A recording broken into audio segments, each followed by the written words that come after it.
What's up, y'all?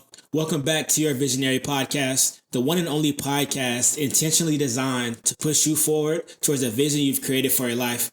And if you don't have a vision for your life, this is the podcast to help you structure a vision to become the person God created you to be.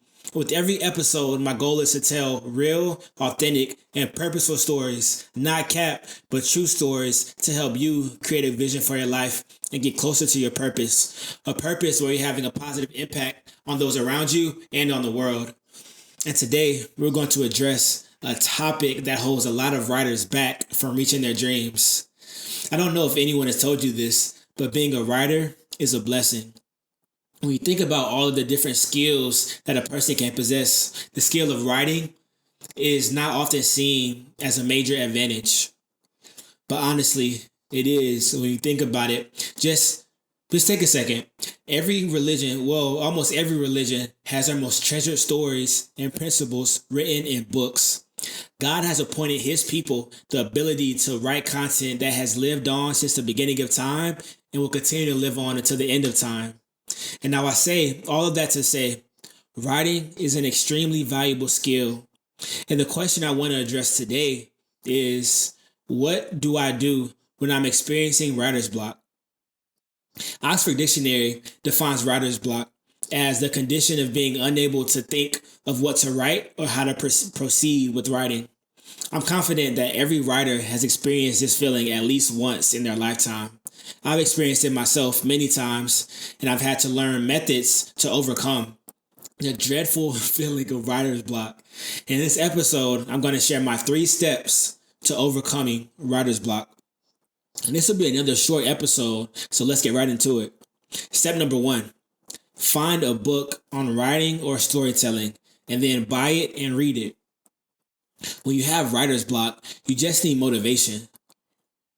You know you have the ability, but something's just not right. So I'm going to tell you a story. With my writing company, Visionary Writing, I partner with writers to ghostwrite books for clients. We're getting ready to publish our 8th book, and when we first started the project, a writer on my team was having trouble getting into the writing flow. She knew she was a good writer, but she just couldn't find the creative edge to write to her full potential. And so I purchased a book for both of us on storytelling, and we read it weekly and discussed what we learned. By reading the book, she discovered tons of ideas to write in a more creative way. We were able to talk through the lessons in the book and incorporate them into the story that we were writing for our client. And it wasn't that the book was giving life-changing information. It was just showing that writing creatively is possible and it's not as hard as other people make it seem. As we were going through the process, I could tell that she was able to gain confidence on her writing skills because she was able to understand the principles of writing a story. And when you have writer's block and you read something on storytelling, a lot of the time it will just remind you of the principles that you already have ingrained into your brain. You just need to read them over again and hear them from somebody else's perspective in order to bring them back to life again inside your own self. And so if you're interested in the book I'm talking about, it's called Wired for Story by Lisa Cron. And also a quick announcement here. I'm doing a giveaway on my podcast Instagram page. I'm giving away one of my favorite books 2 times a month. If you would like a great book to read, go on my Instagram page at Your Visionary Podcast and follow the directions to win the giveaway. And now back into the steps. Step number 2. Find something creative to do that isn't writing. When you can't write, it's an internal problem you're having. There's some type of blockage happening between your brain and your heart. And I'm guessing that's why they call it writer's block. Don't quote me on this, but it makes sense to me. And what an activity like painting, pottery, or taking a dance lesson will do for you is get that left brain back working, the creative side of yourself. When you have writer's block, just looking at a pen and paper may give you anxiety. And so doing another creative activity will give you back the confidence to flex your creative energy and go back to the pen and paper with confidence to write. And if you're watching this during a pandemic and you can't really go out and do something fun, I want to give you another step or a trick that I've learned to embrace that's kind of on the opposite spectrum of doing something creative. You ready? Do nothing. That's right. Do nothing. Just sit still and allow your thoughts to roam. Allow yourself to connect with your higher being and allow yourself to just listen.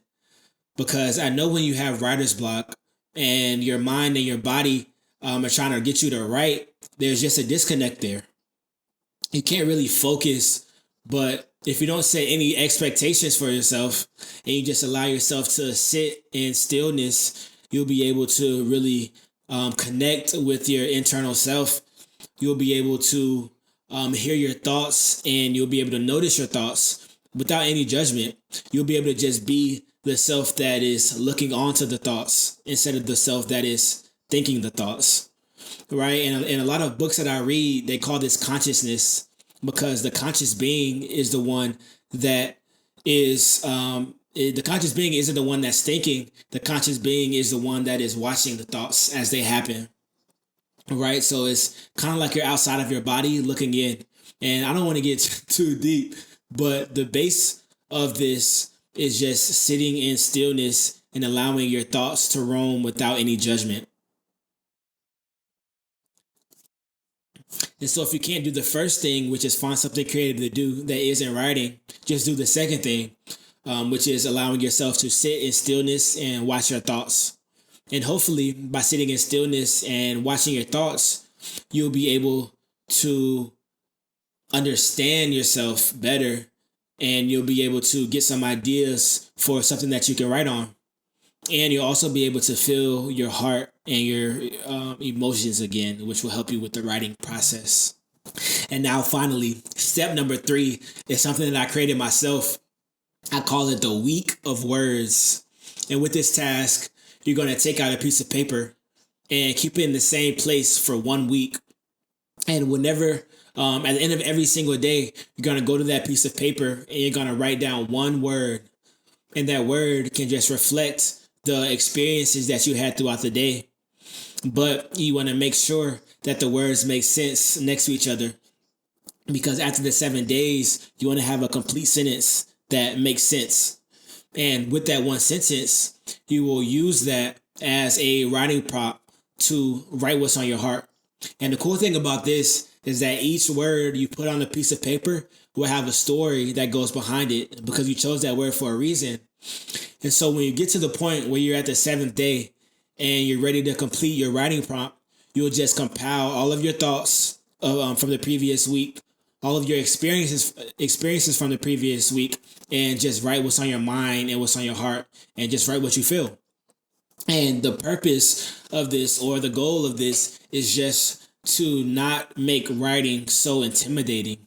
Because when you have writer's block, just looking at the pen or the paper, it can feel scary and you can feel like you're not equipped to accomplish what you want to accomplish. But this week of words task will hopefully give you the confidence and the ability to connect your mind and your heart, like I was saying earlier, and you'll be able to finally break out of that writer's block and write something that you are happy with. And so I know I said I was only giving 3 tips, but I'm going to give a bonus tip that hopefully will help you overcome a writer's block. And that is read your old stuff. And so if you consider yourself a writer, then that must mean that you've written at least one thing in the past, right? And so one thing that has helped me when I've experienced writer's block is just going through one of my old notebooks and reading my previous stuff. And it just does a lot for me. First, it just brings up old memories and old feelings, and it kind of just stirs up some emotions inside that make me want to write sometimes on that certain topic. But it also gives me the confidence to let me know that I actually can write something that's meaningful and I can write something that I'm proud of. And so it's kind of like if you play sports, right? Let's say basketball. So say you're a basketball player and you kind of lose your flow. You used to be really good. You used to know how to, shoot, dribble. You used to know how to play, but you feel like you just lost your mojo. And then you find an old highlight tape of yourself and you go back and watch that highlight tape. Imagine what that would do for you. You would think back like, dang, is that really me? Okay, this is me. So I do have that ability inside. I just have to find that and channel that. And so I feel like it's the same with writing because, I mean, I would debate that writing itself is a sport. So what reading your old stuff is like doing is like watching your old highlight reel. And with your old highlight reel, you'll also give yourself the confidence. And if you notice throughout every single step that I mentioned today, I've noticed confidence because writer's block is not a permanent thing for a lot of people. It's just a lack of confidence in your abilities. And so with all of these steps, my goal is to help you take action to gain back the confidence that you are a great writer, that you can write something meaningful. All you have to do is channel that energy inside. And so that's all that I have for this episode. If you enjoyed it or if you learned something, please share it with at least one person. My goal is to connect with writers and help writers to become better versions of themselves and help them find and reach their vision. Because I do feel like writers speak to the heart of the world. Just how I mentioned earlier about how writers wrote Holy Scriptures and just how that all of that content was developed through writing. And I just feel like writing is super special to the world and it's special to me. And so with that being said, I look forward to seeing y'all next week. Peace and love.